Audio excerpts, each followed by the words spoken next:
বেনজিরের দেখানো পথেই হাঁটলেন তার স্ত্রী সন্তানরা।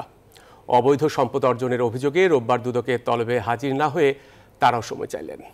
অবশ্য বিএনপি পন্থী আইনজীবীদের দাবি, গায়েবী চিঠির ভিত্তিতে বেনজির পরিবারকে পার পাওয়ার সুযোগ করে দিচ্ছে দুদক। আর আইনমন্ত্রী বলছেন, স্বাধীন কমিশন হিসেবে দুদক যে কোনো সরকারি কর্মকর্তার বিরুদ্ধে ব্যবস্থা নিতে পারে। সাবেক আইনজীবী বেনজির আহমেদের হাজার হাজার কোটি টাকার দুর্নীতির ফেরিস্তি বিভিন্ন মহলে এখন আলোচনার খোরাক জোগাচ্ছে। প্রতিদিনেই বেরিয়ে আসছে ক্ষমতায় থাকাকালে প্রভাব খাটিয়ে বেনজিরের নানা কুকীর্তির গল্প। এমন অবস্থায় গত 6 জুন দুদকের তলব থেকে রেহাই পেতে সময় আবেদন করেন পুলিশের সাবেক এই কর্মকর্তা। এর ঠিক 3 দিন পর রোববার দুদক তলব করেছিল তার স্ত্রী জিশান মির্জা ও 2 মেয়েকে। তারাও একইভাবে সময় চাইলেন। বেনজির এবং তার পরিবার সময়ের আবেদন দিয়েছে। এটা ইটস এ পার্ট অফ অনুসন্ধান, এটা অনুসন্ধানের অংশ বিশেষ।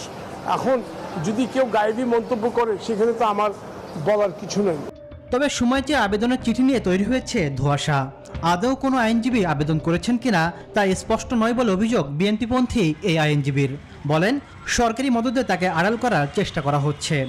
বেনজির সাহেব বর্তমানে যে দুর্নীতির অর্থনৈতিক লুটপাটের কথা আসছে, সেইগুলা আড়াল করার চেষ্টা করছে, সময় ক্ষেপণ করছে। যে কারণে আমরা দেখতে পাচ্ছি না যে আদৌ কোনো আইনজীবী তার পক্ষে সময় চেয়েছিল কিনা, চেয়ে থাকলে কোন গ্রাউন্ডে সময়টা চেয়েছে, সেই বিষয় কিন্তু জাতির কাছে স্পষ্ট না। আর আইনমন্ত্রী জানান, দুদক স্বাধীন কমিশন হিসেবে কাজ করছে।